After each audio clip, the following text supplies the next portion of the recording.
Salut tout le monde, aujourd'hui je vais vous faire une petite vidéo réponse à la vidéo de Lé de la chaîne Science for All. En effet, celui-ci a lancé il y a quelques mois une petite opération sympathique qui s'appelle Débattons mieux, dans laquelle il nous propose de réfléchir à la notion de débat. Et ça c'est très important pour moi parce que la notion de débat est intimement liée à la notion de raisonnement. Et dans cette chaîne on parle beaucoup de raisonnement. Pourquoi débattons-nous? Dans quel but? Et avec quelle méthode? Bref, si vous voulez en savoir un petit peu plus sur cette opération, n'hésitez pas à aller voir cette vidéo. Alors pourquoi faire cette vidéo? Eh bien pour ceux qui suivent la chaîne Matador, vous avez peut-être remarqué que dans une de mes dernières vidéos, je me suis amusé à imaginer un petit algorithme qui permettrait, dans la mesure du possible, de nous aider à trancher sur la confiance qu'on devait apporter à une hypothèse de départ dans un raisonnement. Alors même si cet algorithme est perfectible, j'en ai conscience, et je remercie beaucoup les personnes en commentaire qui m'ont aidé à en voir les limites d'ailleurs. Eh bien, il a eu le mérite de me faire réfléchir après le visionnage de la vidéo de Lé à cette question. Serait-il possible, avec quelques données de départ renseignées par les débatteurs, de construire un tel algorithme qui répondrait à la question de comment se comporter de la meilleure façon dans un débat? Alors, outre le fait qu'on n'est pas des machines et que je vous accorde, mais alors sans sourciller, que débattre en suivant un algorithme, ce serait vraiment ennuyeux au possible, il n'en reste pas moins que ça me paraît intéressant de se pencher là-dessus, parce que ça soulève des questions intéressantes. Par exemple, la première question que je me suis posée, moi, c'est qu'est-ce qu'il y aurait en haut, en premier, dans l'algorithme? Je vous laisserai me dire en commentaire votre avis sur la question, parce que moi, personnellement, j'ai pas trouvé une meilleure accroche que la question de Lé qu'il a posée sur Twitter il y a quelques mois, à savoir, pourquoi suis-je entré dans le débat? Pourquoi débattre? En réponse à ça, inutile de réinventer la roue, Lé de la chaîne Science for All a déjà collecté plein de réponses très intéressantes sur ce sujet et les réponses les voici. On débat pour s'exprimer, mieux penser, clarifier ses propos, s'informer, comprendre l'autre, se faire plaisir, trouver des arguments, convaincre, faire réfléchir. Déjà à ce niveau, on comprend que l'algorithme va être un tout petit peu compliqué. Parce qu'avec autant de portes d'entrée, ça va faire un truc très fourni.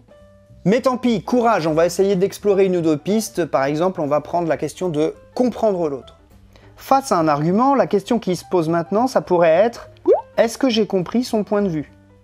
Sinon, c'est facile, on retourne au point de départ. Par exemple, en lui demandant de refaire son raisonnement.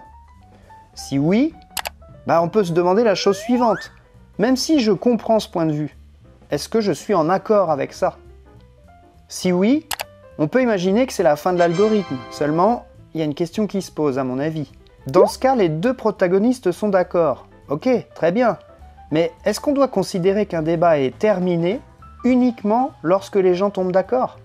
C'est pas tellement raccord avec l'idée de départ qui était de comprendre l'autre. En revanche, si c'est non, que doit-on faire? Du point de vue de l'objectif initial, le but était simplement de comprendre l'autre. Et à ce titre, on peut également mettre fin à ce processus, car l'objectif est atteint, même si on n'est pas d'accord. Mais là encore, ça soulève une question. Si l'autre participant avait également l'objectif de me comprendre, chacun des deux camps reste de l'avis opposé. Mais chacun des deux camps est content, car il a réussi à comprendre l'autre. Mais alors, en quoi ce débat a-t-il fait avancer quoi que ce soit dans les représentations de chacun? À ce stade de mes réflexions, je me suis rendu compte que c'était très compliqué, voire impossible, de modéliser cette question comment mieux débattre avec un algorithme. Tout simplement parce que le débat vient des humains et qu'on est des êtres extrêmement différents les uns des autres. Modéliser un cerveau humain, c'est certainement pas sur une petite chaîne YouTube avec un petit algorithme Photoshop qu'on va réussir à le faire.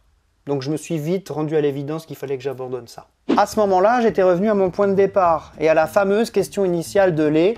Comment mieux débattre? C'est à cet instant que je me suis dit que peut-être qu'il fallait prendre la question par l'autre bout. Parce que s'il est vraiment compliqué de répondre à la question comment mieux débattre, peut-être que c'est moins compliqué de dégager quelques éléments de réponse sur la question comment mal débattre. Et là, quelques pistes me sont venues à l'esprit.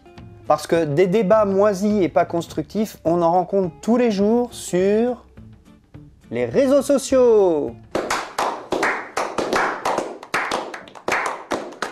Il suffit de traîner un tout petit peu sur Twitter pour avoir une idée assez précise de quelques points qui répondent à la question comment mal débattre. En insultant l'autre, en n'écoutant pas l'autre, en se moquant de l'autre. Vous voyez le point commun à tout ça? L'autre. Ensuite, j'ai regardé les commentaires de ma vidéo. Les scientifiques sont aux mains des lobbies, dont je savais que les commentaires allaient réveiller quelques instincts. Et ça a confirmé les 3 points précédents.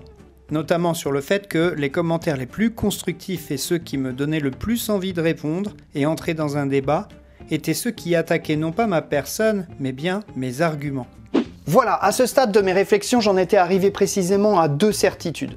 La première, c'est qu'il faut essayer au maximum de toujours rester sur le terrain des arguments et le moins possible aller sur le terrain de la personne. Pour débattre correctement, il me paraît essentiel de ne jamais attaquer la personne sur ce qu'elle est, mais toujours sur ce qu'elle avance en termes d'arguments. La deuxième, c'est qu'il est extrêmement compliqué de se fabriquer une méthode fiable, efficace sur laquelle on peut se baser pour mieux débattre, parce que ça dépend de l'être humain, et qu'il faut bien l'avouer, l'être humain c'est loin d'être la plus simple des machines. Et à ce sujet, je souhaite bon courage à Lé pour la suite de son opération Débattons mieux. Bref, en conclusion de mes petites rêveries autour du débat, j'en étais arrivé à peu près à la conclusion que j'avais pas tellement fait avancer le dossier et que j'apportais pas grand chose à tout ça. Quand brusquement je me suis rendu compte que moi-même, en faisant cette vidéo, j'allais peut-être ouvrir des débats dans l'espace commentaire. Alors voilà une dernière question que je me pose encore sur ce sujet mais que je n'ai pas abordé dans cette vidéo. Je vous laisse le soin à vous de vous en emparer en commentaire et on verra bien quelle méthode vous employez pour en débattre. Voici la question que je me pose et que je vous pose. Débattre dans le seul but de convaincre, est-ce que c'est si mauvais qu'on pourrait le penser ?